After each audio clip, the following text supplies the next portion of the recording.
Alrighty, welcome everyone. I'm Teeaboo and I am here to save the baseball team. It's tropes on top of tropes on top of tropes, and we've got a girlfriend reinforcement episode. I've decided that that's what we're going to call them. We're going to call them girlfriend introduction episodes and girlfriend reinforcement episodes. This one's a girlfriend reinforcement episode because last episode was all about introduction. We met Sutoiku, a baseball obsessed, workout obsessed, but mostly because they cause her pain, it seems. Whole bunch of layers to this one. Baseball tomboy character who's a great addition to our squad. Athletic, insane, and like a perfect fit. Immediate gel, no sweat, no problem. And we have all dedicated ourselves to the glorious mission of saving the baseball team, which consists entirely of Sutoiku and now us. We have exactly the number of girlfriends because of course we do. It feels like I almost feel like the author had this prepped and planned and was just like, I guess I just need to get to this number of girlfriends before we can actually do that. And then slotted Sutoiku into the right girlfriend spot. That's what I would have done if I was writing this. I think that would be really cool. But then again, if I was doing this, I would have found every sports team or like team thing for every number in between and been like 5 basketball, 8 baseball, like knock them all out one by one. It's silly. Look, this is really fun. I really like the idea of this whole squad coming together to save the team. It's a trope for a reason, and that's kind of one of the things that we keep coming back to in this show is like, yeah, I've seen this before, and that's the point. It's good and fun, and I like it. It's a trope for a reason. We get to have camaraderie with a united goal, and we're all, like, against something, but that thing is not necessarily evil. It's just, like, the way that the world works and change and stuff. And so it ends up being the most perfect soil, the most perfect fertile ground for like a coming of age type, friends being friends together, teamwork, working together for a common goal against something bigger, and like striving against the way that the world is in order to set our own path and make our own reality come true. All of those things are wrapped up in this really classic trope of like, this thing we care about is about to get taken away, and we have to do the thing really good in order to make it not get taken away. It's kind of fucking perfect. It's like the hockey team, the rec center, like whatever it is, we gotta prove that this thing that we care a lot about is worth caring about to a bunch of people who don't even care about it. Yeah, yeah, that's perfect. Isn't that's the hero's journey? It's not actually the hero's journey, but that's the hero's like path. That's the modern what do you say? Like oh God.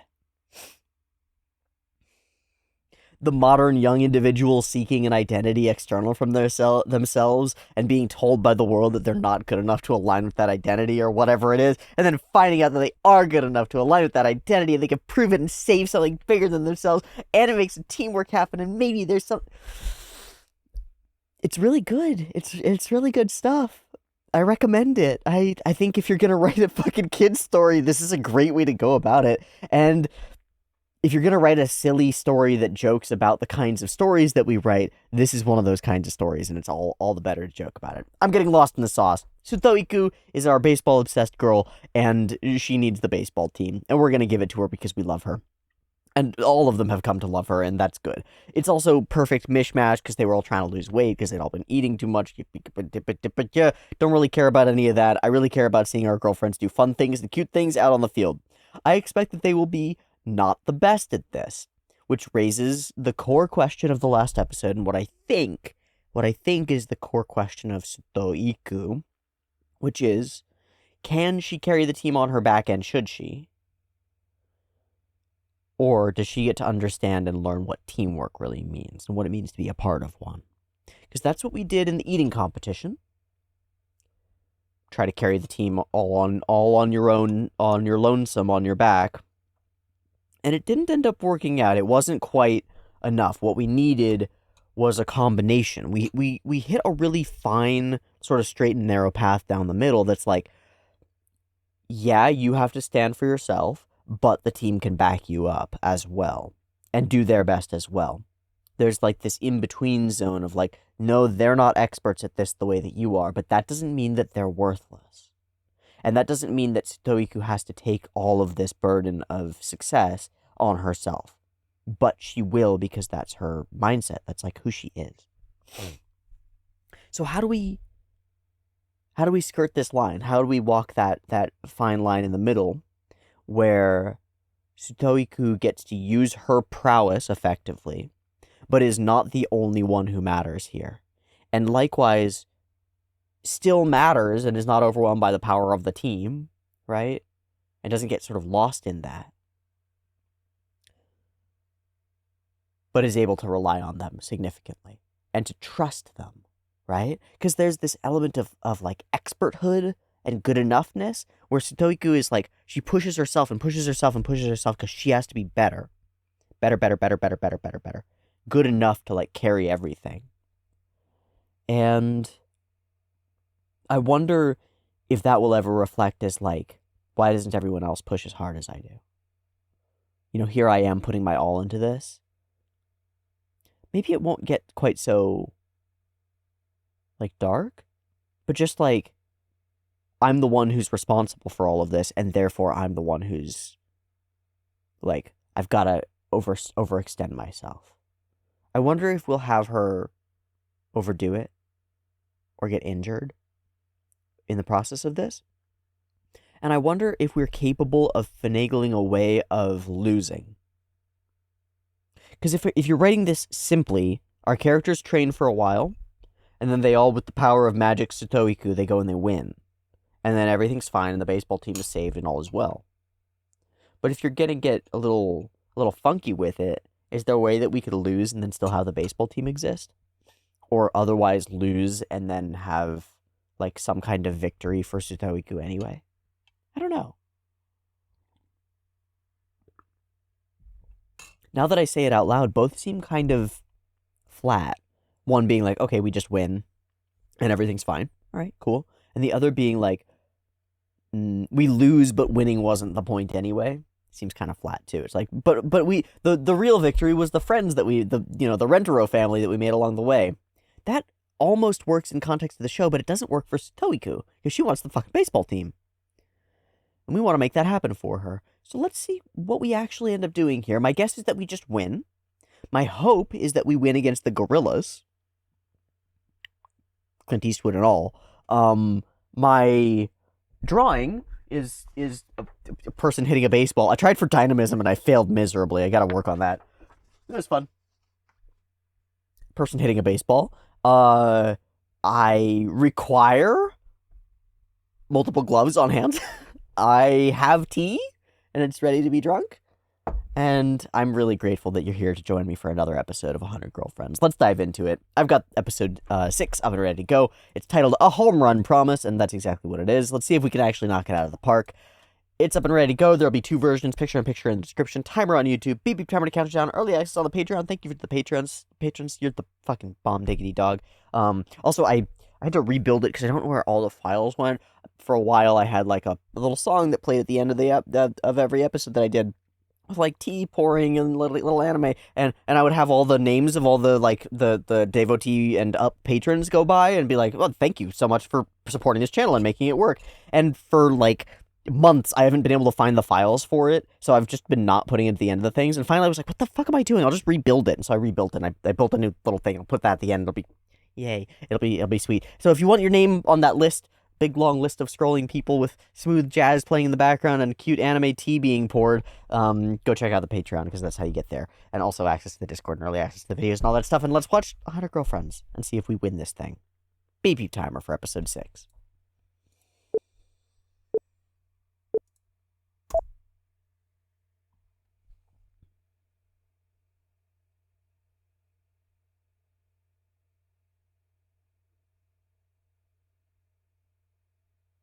Hmm.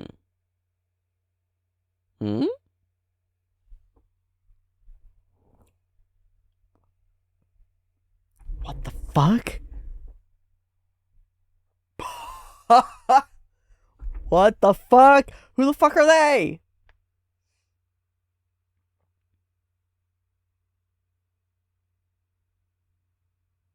What? What? Oh, they're all wait, what? I'm sorry. Are they elves? Aliens? Oh, they want barbecue. Oh my god, what the fuck? I'm so overwhelmed by the fact that they have ears.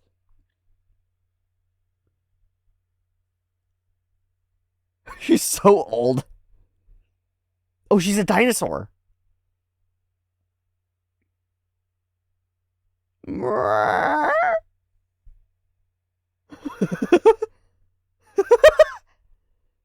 Made. Oh, no OP. Oh, okay. Oh, but who did we get?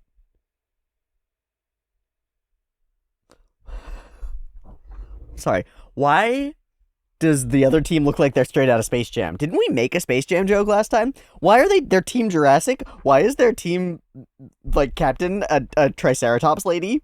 And also, why are they all elves? Or androids from Dragon Ball? They look like Dragon Ball characters. Do they just... Why are we fighting the Ginyu Force? What the fuck is happening?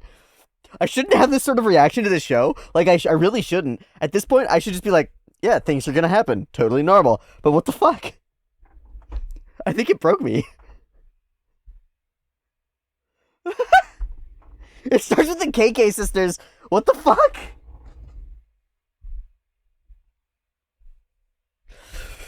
Ooh.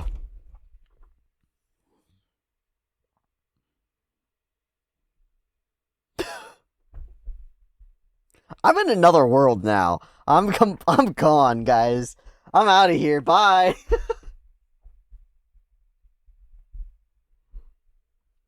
I can't wrap my head around it. Okay. Why are there dinosaur people?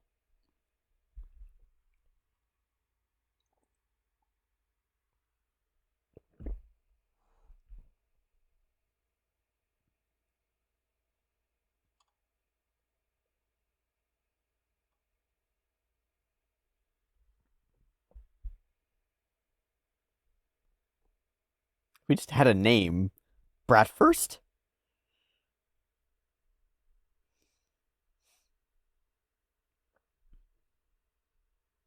I think that's not the only out there thing.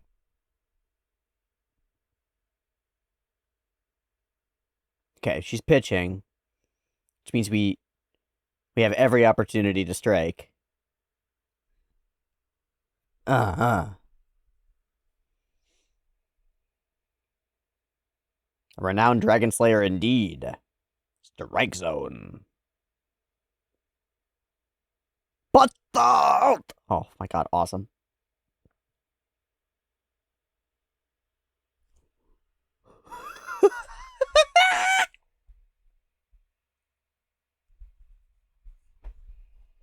Oh.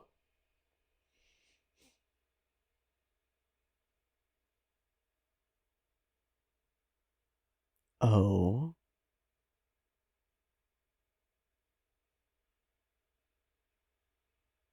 And on top of that, I wonder if it's that they think that the rest of the team is gonna suck. Velociraptor? Tyrannosaurico? They just have Co at the end of their name? Fuck you. I'm so glad. I'm so glad. Did she bounce that? What?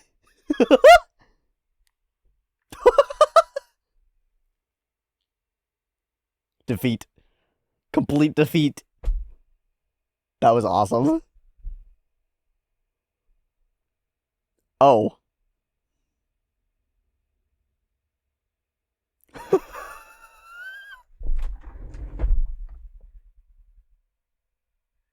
That's perfect. Yep. That's perfect. I love the special moves. Tell us about it. Tell us all about it. The music kicks back in.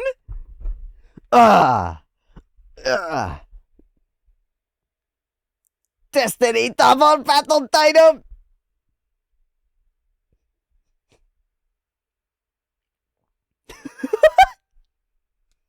Fuck out of me! Oh, we don't have to worry about her on offense, though. We said. I wonder what's up with that. What's in your past, Stoiku? Oko? Brachioko? Putioko? I don't know.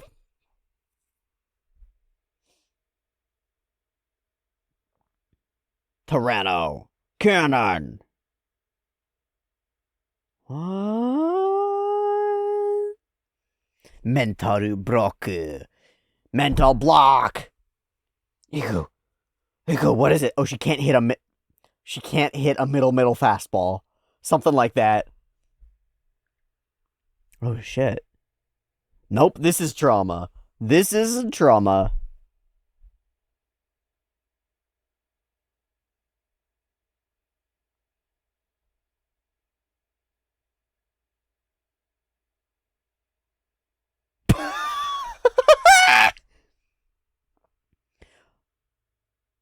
Oh fuck.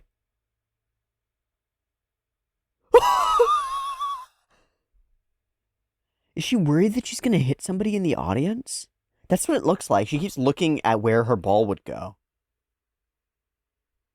Fuck.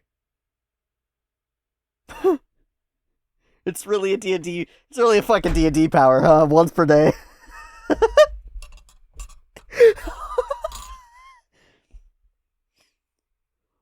Once per day power. Okay, Nano can pitch.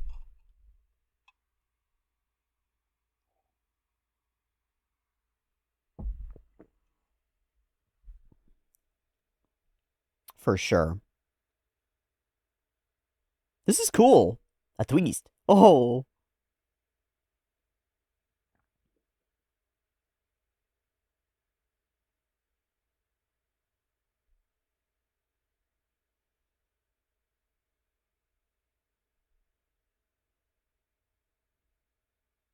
We need dino juice. Yeah. So this places it all on her. Also, who are the friends and family that we brought in? Yeah.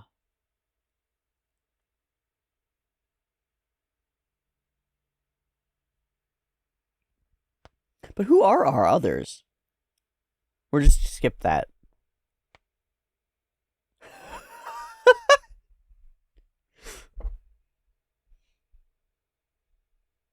You gonna hone in on Shizuka? I don't know if that's gonna work the way that you want it to.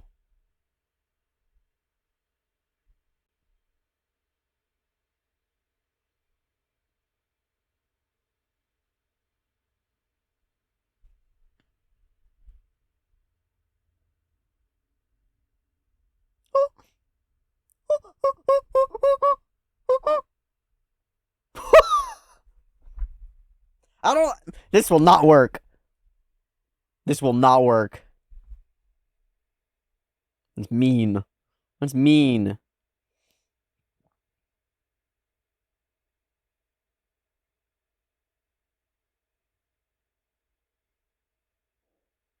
Aw, shit.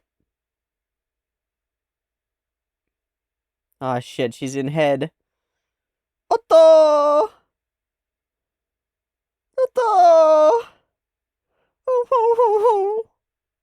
Oh, oh. Fuck.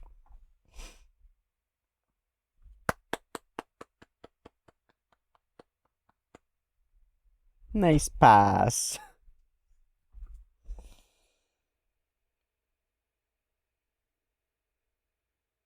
Team.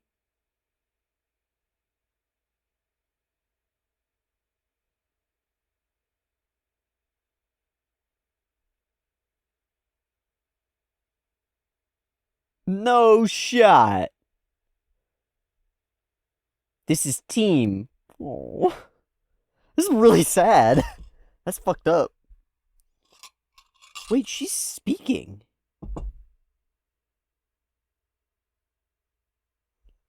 She was speaking.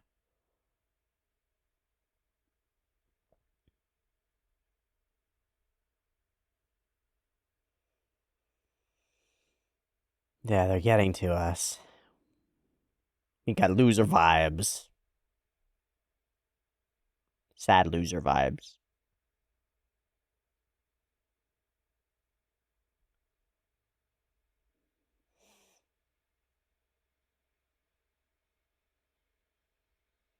I don't know about that.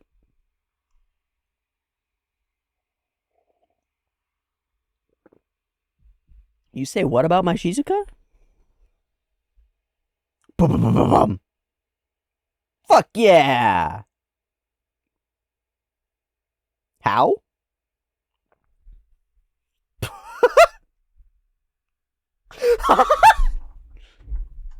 Wait, that's a reference. This is a reference.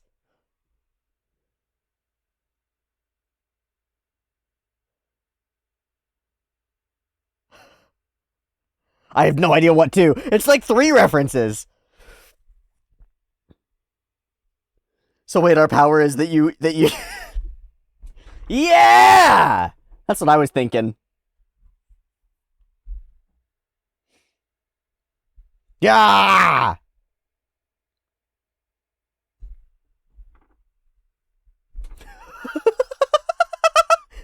Our complete style change is so silly. All we've got is firing them up. Incredible. Oh shit. Okay, we're all references. We're all references. We're all insanity. Good. Ah! They've got the power of God and anime on their side. We have hope. We have hope.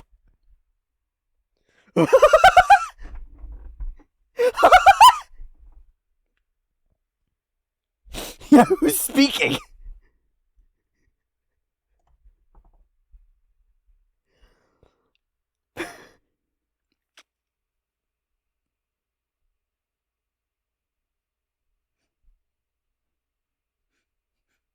Please continue it more. What the fuck?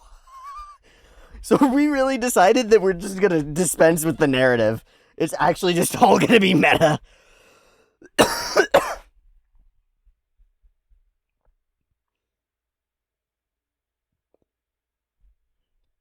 Our one weakness?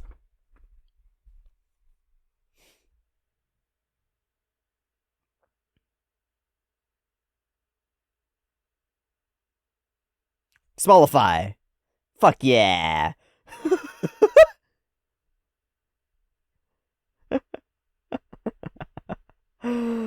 Oh, yeah. Kind of the opposite. Well, it is performance enhancing when you become biggin.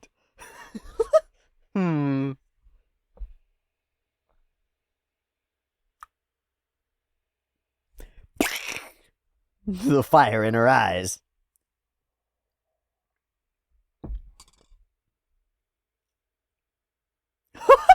She tripped on her titties, as you do. But what is?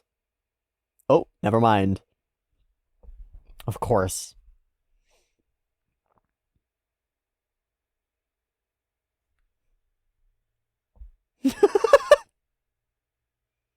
Come on, Shizuka. You are not the weak link! There's no weak link in a family.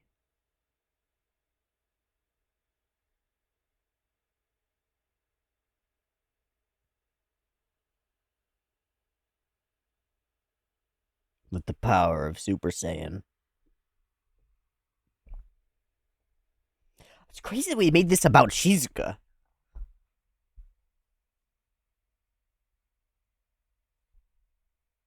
Like, that's the story beat that I expected, but it's about Shizuka.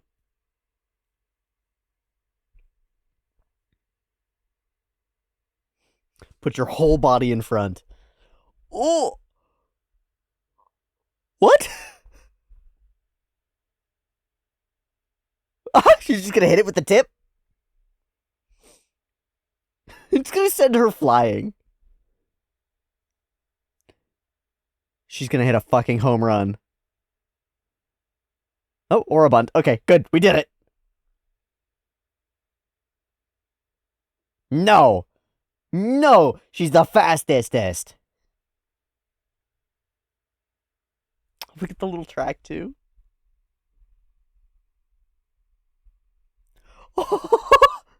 Yeah. With compassion. Shizuka overwhelming them with power. With emotional power!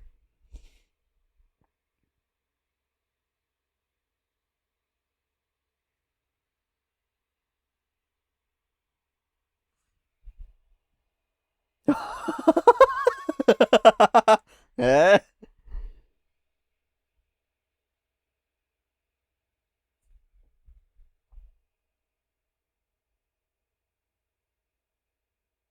Ah, fuck yeah. That's a good setup. It's all on you. So we managed to put it on her back at the end. Anyway, that's so interesting. Let's go. Oh.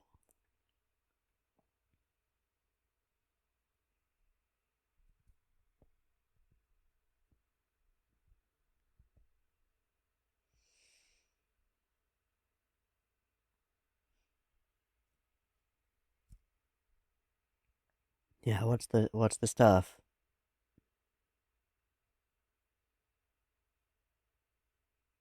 I hit somebody in the face. Oh shit.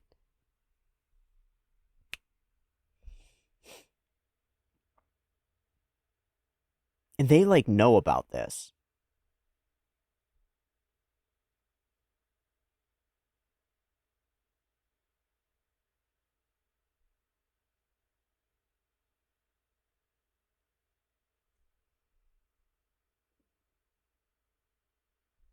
Hmm.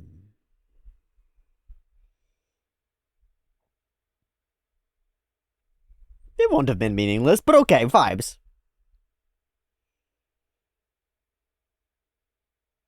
I love this. I love the dinosaur team. I love the insane names and moves. I love the like emotional stakes around this one pitch and how we've built up to it.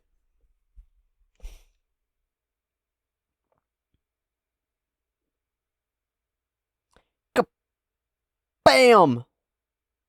Doity goo! Ah, okay. More Chansu, more Chansu. Lasto.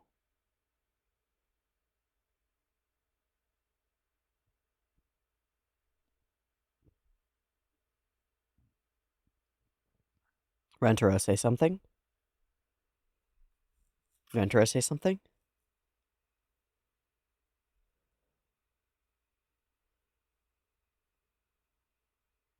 Oh, we're gonna blast the ultimate Ganon? I thought it wrecked her arm.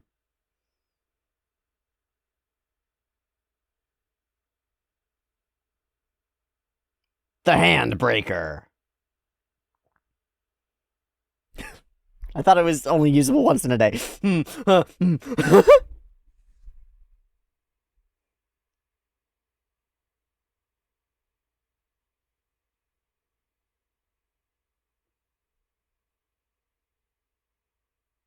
What if she just bunts it? No! Creak, creak, creak, creak, creak, creak! Beam battle! Beam battle with the ball! Yeah!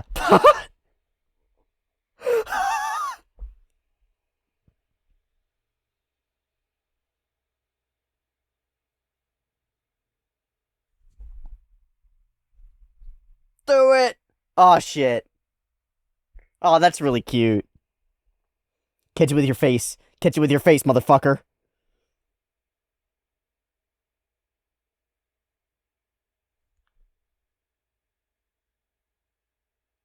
Insane.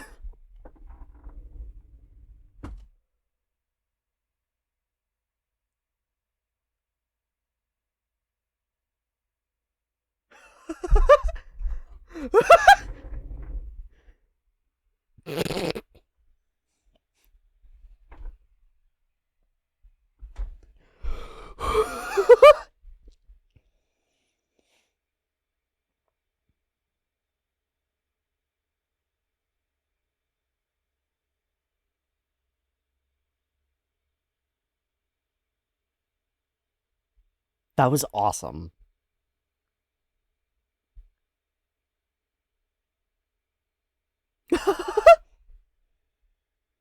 Mm.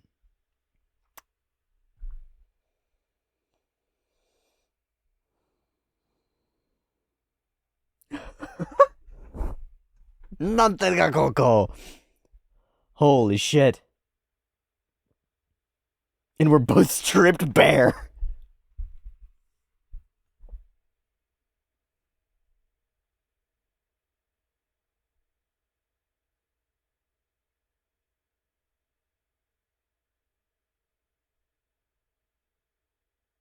Aww. Nothing stoic about that. It's just cute. It's just cute.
Oh, we're having fuck yeah, barbecue after a victory is a trope.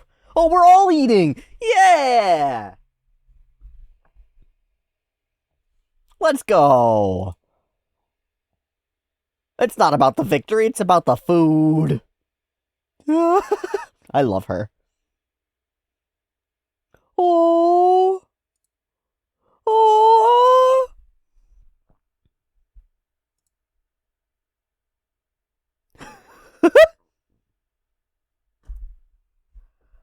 Oh boy, oh boy, oh boy, oh boy. Ah, boy. I gotta say, I'm in a tough spot here because I don't want to say something stupid. I don't want to say something stupid that I'm gonna regret. But I think this might be my favorite episode of 100 Girlfriends so far, which is crazy to me because there are so many other things that are like that hit better in certain ways. But for me, for the way I anime, for my vibes, I love this. I love this. And not in a highly emotional way. This doesn't like get to me in the way that certain other episodes of 100 Girlfriends do. But the overall flow of it, the vibe, the intriguing way in which the themes that are relevant to this piece of story are applied in unexpected manners. Like, I think it's kind of, I don't know how to put it. I had a batch of expectations for this episode. And I think that all of those expectations, in a way that I didn't expect, were fulfilled and surpassed. So, like, I thought that we would have a strong element of this all being on one character's back and them sort of folding under the pressure of it. And of course, I thought that would happen around Stoiku. And it does to a little bit of an extent, but not really. There's a particular story to tell there. Instead, we focused around Shizuka and Shizuka's capabilities as part of the team. She gets picked on as a weak link, and we make her strong. And her getting picked on makes everybody else upset. And makes them all come together and sort of like coagulate and unify as a family to fight back. I think that's really clever. I think that the flow of the episode, in terms of like, this is just a baseball game, and because of the way that we're doing the baseball game, we're not inching through it the way that like a baseball serial might, where we're like tracking the scores as we go. Instead, we're just sort of jumping through to critical points and telling the story that way. So flow is our choice. We just have to make it fit in the episode. and it fits in the episode perfectly, and it feels tense when it needs to, and intense when it needs to, and silly when it needs to. And I really, really like it. And then we have the absolute over-the-top sort of gonzo silliness, which is the same kind of silliness that we get when it's like the gorillas at the eating competition, or Chankom Nishiki, the giant, give me more kind of guy, right? Like, silly things. But it's dialed up in such a way that, like, yeah, of course they have anime super names for their cool pitches, and we draw out these characters that are like way over the top characters, the pitcher and the catcher, and use them as our core pieces for this enemy team, and have them like really attack us at our weak points and use that to demonstrate that our weak points can actually be strengthened by the team. I really, really like the episode. And at the sort of peaks or climaxes of the episode, I really like how we manage those, how it's everybody working together to give Shizuka the options, how it's everybody getting frustrated that their team is under attack, and how it's Rentaro standing in to like alleviate Sutoiku's fears around hitting a ball into somebody's face. Like, no criticism of her fear, no even attempt to dissuade it or convince around it or talk through it, just all stand in the way. It's so pitch perfectly what Rentaro does in finding the, like, fast, short, swift, direct path to resolving a particular emotional struggle in between the girlfriends. It's just like, I'll just put my body on the line and make it work that way. I'm not going to try to, like, convince you out of it or make you believe that we'll care about you even if you fail at this. I'm just going to put my body on the line the same way you are. And it's really compelling. I think it's really compelling. Who are the KK sisters? I don't fucking know. Straight up just the introduction of these characters. And we do go Super Saiyan by the end of it, because they are so Ginyu Force-y. Hold on, I gotta do something.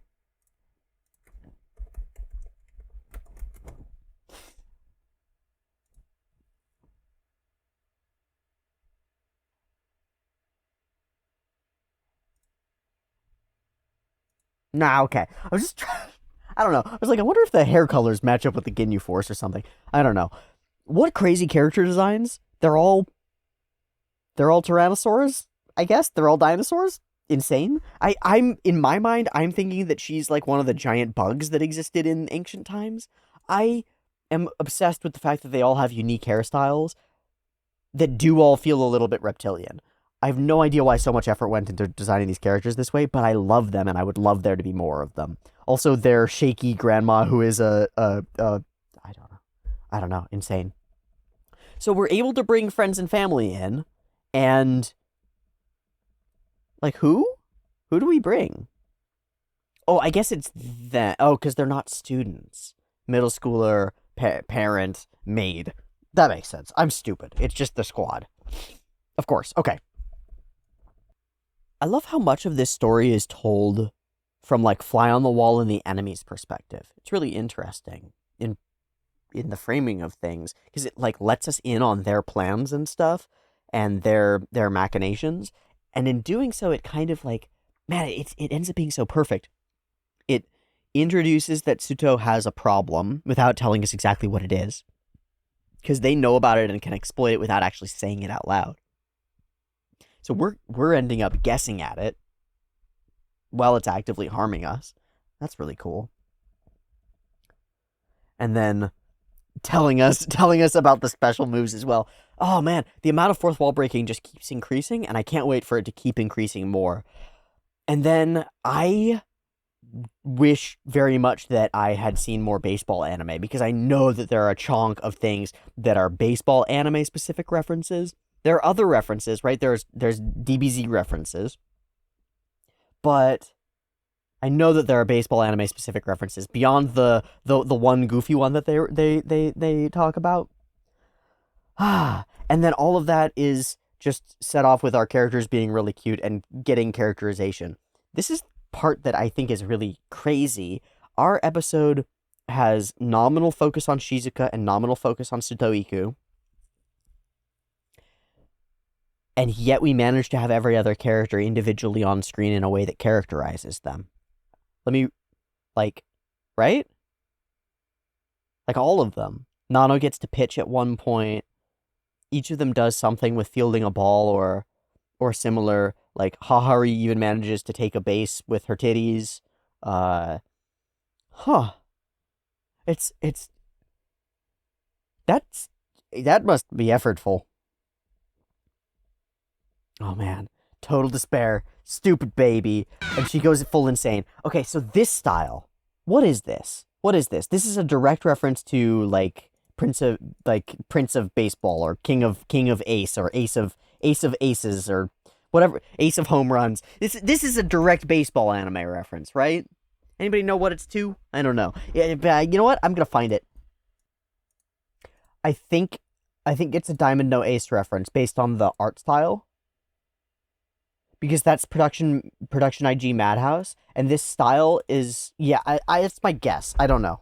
Maybe it's just meme. Maybe it's just meme. In any case, it turns into full DBZ references. Like that's a Kamehameha, and they all fucking turn into characters. I love that this gets so goofy. It almost goes into like old YouTube animation style, right? With the bugged out eyes and stuff. It almost reminds me of like Pikachu! Very, right? I think it's really funny. I think it's really fun. It had me cackling.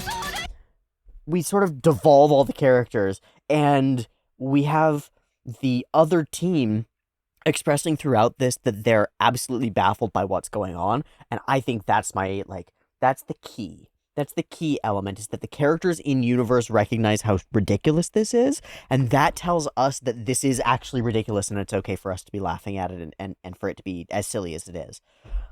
We can go all the way silly with the animation and the art. Like, this is all the way silly. That is a completely deconstructed, like, this face has been full Picasso'd into an animated insanity.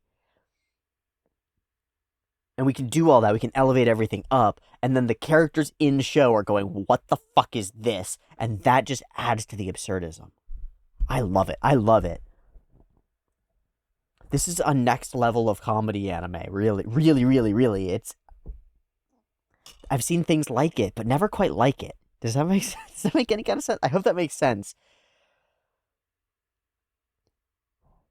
It's so strange because it's almost hard sometimes to pull yourself out of it and notice it. It's almost frog in hot watery as things sort of devolve over the course of the episode. But we can put our finger on a key moment when it like accelerates, where the heat gets turned up. It's absurd, and it's getting more absurd over the course of the episode, but then it just spikes. It just spikes into absolute insanity right here, where it's like, suddenly we're enraged, and suddenly emotions come into play, and our story becomes bound by like the emotions of the characters. Like, it changes. Everything changes. We start being able to break the laws of physics and stuff and use narrative tricks in a way that breaks the meta. Like, we got angry enough that we start doing fiction stuff. Dora base. And it's insane. Perfect moments for everybody. And we are the wet legends of warrior. I love that they all go Super Saiyan. It's insane. I actually really like all of their Super Saiyan hair designs. It's pretty cool. Sad that Shizuka doesn't get to go. You're not Roshi. Okay. Silly things like becoming in Smallland or using the taters, but it all comes down to this. Little tiny Shizuka-chan is their weakest link, but we've shored up our weakest links because, well, it's like, it's layers to it. It's like everyone has a way to contribute. Through our ingenuity as a team and our working together, we're able to shore up the weaknesses of those who have weaknesses and turn them into strengths. It's like, it's a bunch of things all together, all at once. Make it. And eventually it's like, even they are not immune to our cuteness. Which is kind of perfect because, like, we all know that Shizuka's so cute. So it's great to have them align with that. All right, I'll finish this, but she has the trauma. She can barely foul him off. But she's going to fucking do it this time. With the power of belief. And with the power of a boyfriend. Who's going to go out there and do it. I love the clothes ripping off. I think it's really funny.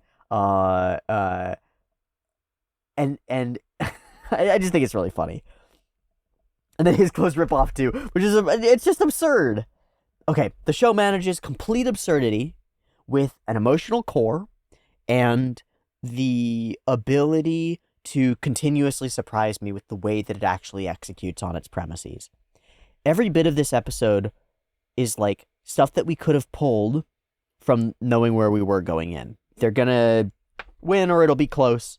It'll come down to Sutoiku at the end. But there's a bunch of stuff that's unexpected. That it would end up coming down to Shizuka as the weakest link. That she would have this trauma around hitting somebody else in the face as opposed to, like, not being good enough. That was what I thought it was going to be. We took that whole, like, not good enough thing and we dispensed with it last episode. We dealt with it. You're practicing too hard, all that stuff. We dealt with it. We're all going to do this together, and we move on to this episode. And it's like every bit of extraneous stuff in the episode serves to expand our view of the characters or our love for them or create absurdity or be a joke that really lands. I think this is a tight, concise episode that managed to interact with some of my favorite tropes in ways that, to me, are novel without being novel for the sake of novelty, and are instead just interesting, fun, quality executions of what I like to see done well. That's what I keep coming back for, is, like, there's such surprise in breaking down these narrative walls and jumping into referential absurdism, where we take our sort of like point-in narrative. Okay, we're at the bottom of the ninth, base is loaded on the other team, like whatever it is, where backs are up against the wall, and then we use this like narrative twist to be like, oh, you shouldn't have said something bad about our little girl. We're gonna fuck you up now. It's like, don't ever talk to me or my Shizuka ever again. And we buy in. I buy in. I believe in it as the show goes on because I want it to move along in that direction. And I think there's a lesson in storytelling here that if you've set out fun directions to go and your audience wants the show to churn down those directions, you can draw really absurdist lines between those places and we'll still buy it. Like, of course, we want them to stand up for Shizuka and for the other team to be like, to get shit on for shitting on Shizuka. How dare you? You deserve your just desserts and your karmic retribution for that. How that happens, we care a lot less about. And we don't really mind if it's like, it has to be a completely rationalist, totally believable manner in which they get defeated. And that'll be compelling to us. It's like, actually, we don't give a fuck. They can all go Super Saiyan and go, nuh-uh, you're sucky. We're gonna be cool. Yeah! And we all go, yeah! I just think it's a funny piece of storytelling. At least in a world where you've got enough absurdism, enough silliness like this, we can get from point A, how dare they, to point B, oh my god, we shit on them, using tropes, insanity, Terminator references, and titties hitting the base, right? Like, why does that work? Why are we able to suspend our disbelief so significantly? I don't know, but it sure is fun, isn't it? And I think this is weird, but it speaks to me on something, which is that I'm trying to build out worlds and stories in the background here. Like, in my off time, I'm trying to build out worlds and stories and figure out what makes them compelling and stuff. And it's something that I've done a little bit before, but I haven't really applied myself to. And there's this tendency that I have to get lost in the weeds trying to glue everything together in a logical way. And I've got to remember that when we're dealing with people whose stories are being told, like if we're dealing with a historical record, that's important. But if we're dealing with people and stories are being told, the actual logic of it matters a lot less than the emotional logic of it. These things being genuinely tied together doesn't matter that much. What matters is that we care. And that we care enough to get from point A to point B. And we can kind of gloss over some of the the in-between consistency. You don't really need it to matter that much. I think that's an important thing to learn as a storyteller, and one that I'll try to take to heart. But here in the episode, what it does is it just manages to whiplash me around through hilarity and insanity and goofiness and like strong, deep emotion in a way that I find really compelling and fun and enjoyable. And I liked it. And that's where we'll leave it here. I really liked this. I hope you did too. This was a great girlfriend reinforcing episode. Stoiku ends with a kiss and with real care with her as a part of our team, as a whole squad, as a whole family.